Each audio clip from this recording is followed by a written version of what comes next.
just finished watching Alien Romulus, whatever, however you say it.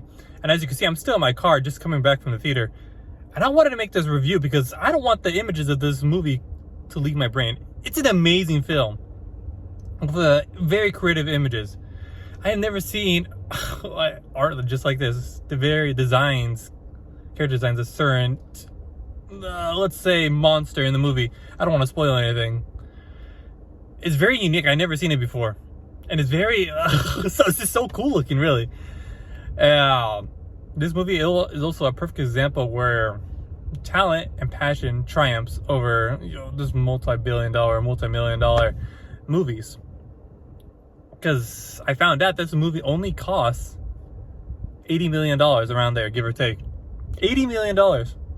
This is a rough estimate, or to give a comparison. The Marvel shows, any Marvel show you can think of, they're up there in the 100 millions, 150 millions each episode, and you can tell the CGI ain't too good. It's like a computer science student or even an art design student making CGI for a project at school. It's passable, but it ain't good. But back to Alien Romulus. I personally have never seen any of the older films from the 80s or 90s, so I can't really make a comparison to them. But I can make a comparison to the recent Alien movies, being a Prometheus. I know there's another one, but I'm forgetting because it was just so terrible. And comparing it to those movies, this movie just blows those out of the water. With the sound design being like angels singing in your ears. There is not that much music score, but when it's there, the first couple minutes, you hear very angelic singing in your ears. That gives you goosebumps for what's to come in the movie. It preps you, gets you all oiled up for the show. And now, like I said earlier, the character design or art design, this feels more grounded in reality compared to other science fiction shows. You don't see very like outsy, eccentric, very clothing like red, blue, white, and freaking feathers in their hair. No, it's very grounded. You see more realistic. I think I saw one character wearing Chucks, Converse, in the movie. I'm like, hey, I can see this actually happening in the future. Now, this might be a minor spoiler. I don't know. So if you are worried about that, turn away now. But this movie does connect to the other films and other medium, such as video games, like the Alien Isolation, the Colonial Marines versus Aliens video game. It also connects back to the first Ridley Scott movie with aliens way back when, but only minor references. You don't have to watch the movie. It just has to be it tells you what's happening. And then, but for just the plot wise, like any other horror movie, thriller, dumb kids go into a ship and they, their mistakes catch up to them. But now I'm not saying that's a bad thing. Just, it's just something that gets the plot going.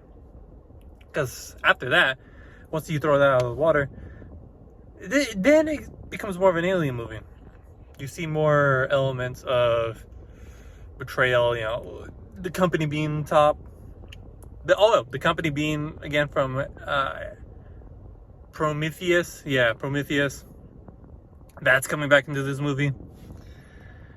Now, there were some scenes, I'm sure you've seen other reviewers or other moviegoers have heard this before, but again, a minor spoiler, where an alien, one of the xenomorphs, catches the main character and saves her.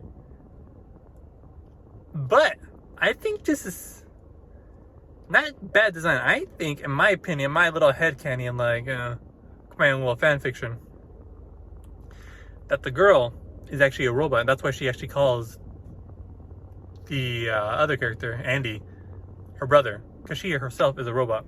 In my opinion, that's why the alien is more curious than anything else.